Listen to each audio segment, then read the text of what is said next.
Welcome back to chapter 2 again. Still simplifying radicals. If you would notice this, the radicand here is not only a mere constant, but we have variables already. And still, we will have to consider this index there.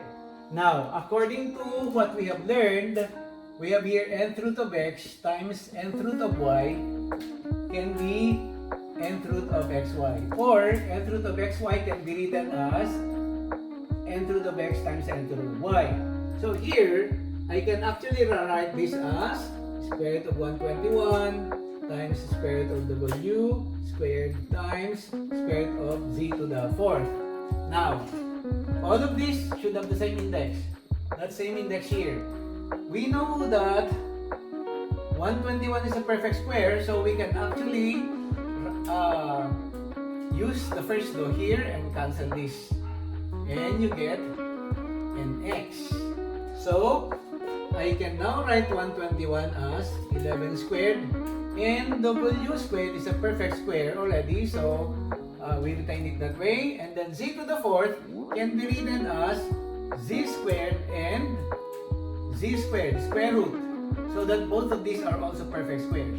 Instead of writing this, we just have to note that exponents here is divisible by that index. So this is already a perfect square.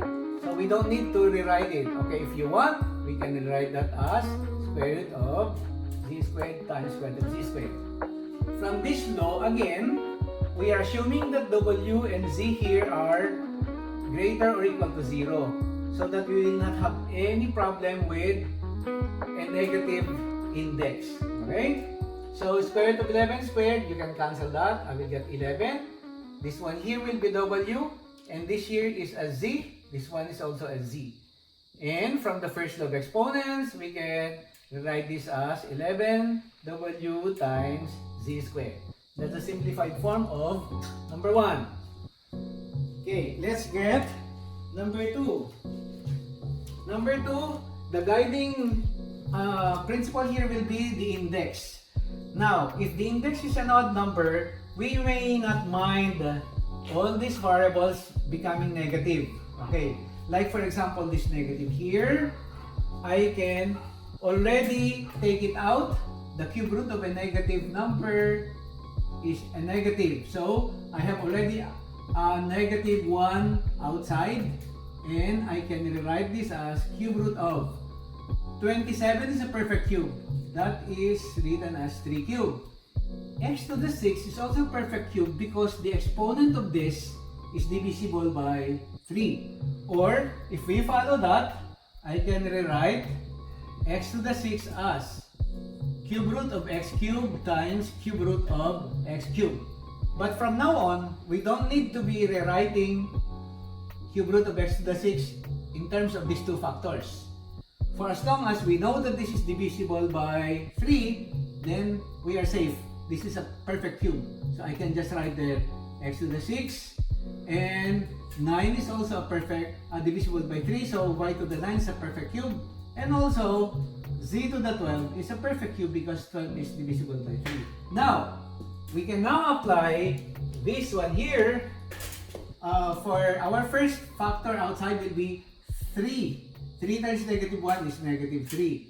What about x to the 6? 6 divided by 3 is x squared. Y to the 9. 9 divided by 3 is y cubed. 12 by 3 is z to the 4th. Okay? So, the simplified form of this number is minus 3x squared y cubed z to the 4th. All of these factors are perfect cube. Okay? Now, let's take a look at number 3. Is 200 the perfect square? Is 200 the perfect square? No. What about x squared? Yes, x squared is a perfect square because the exponent is divisible by 2. What about y to the 5th? No, it's not a perfect square. But we can rewrite y to the 5th so that one of the factors is a perfect square. Now, for the numerical coefficient, for the coefficient 200, I can see that 200 can be split as 2 times 100. And then 100 will now be a perfect square.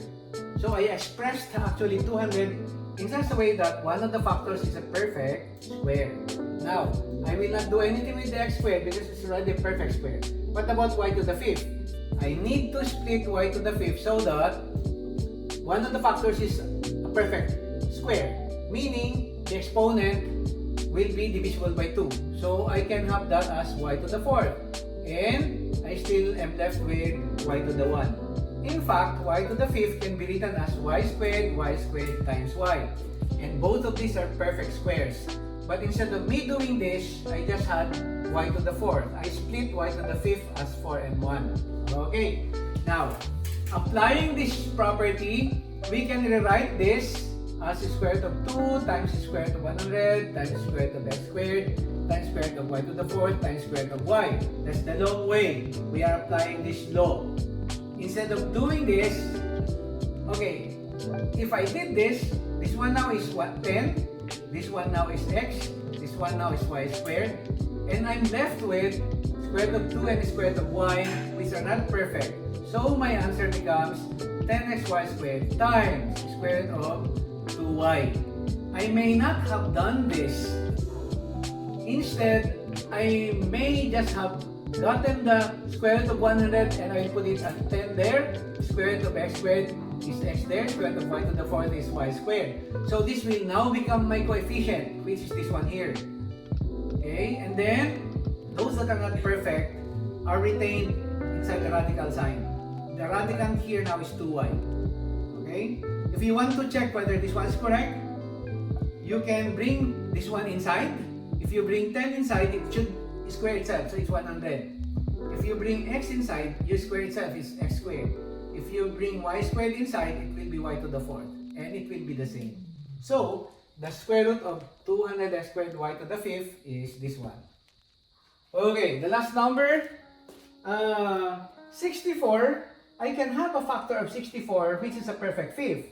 I can actually say 64 is 32 times 2. So, 2 times 2 is 4 times 2 is 16 times 2 is... No, 2 times 2 is 4 times 2 is 8 times 2 is 16 times 2 is 32. So, 32 is a perfect fifth. So, I can rewrite 64 now as what? 2 to the fifth times 2. What about a to the fifth? That's a perfect fifth. So, a to the fifth, retain. What about b to the 11? I will have to split 11 such that one of the exponents is divisible by 5. So, I can have this as what?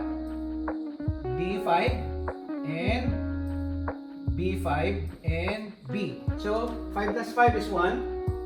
5 plus 5 is 10, plus 1 is 11. But I can write this as b to the 10 times b. Therefore, I will now write a to the 11 as what? b to the 10 and b. So again, I can now take the fifth root of 2 to the fifth and put it there. A to the fifth, that's an a. And b to the 10, that will be b squared. This will now become the coefficient of this expression there. So I now have here what? 5ab squared times. Remember that this is not a perfect fifth, this is not a perfect fifth, so they have to stay inside the radical sign. And do not forget to write the index 5. So, the simplified form of this number will be this.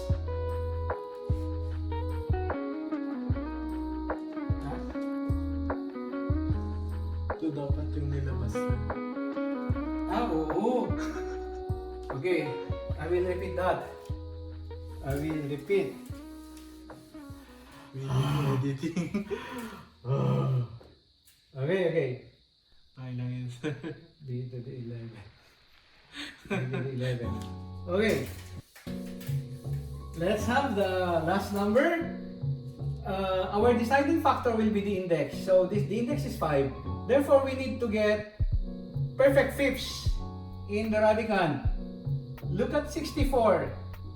64, you can see that that's 2 to the 6. Okay?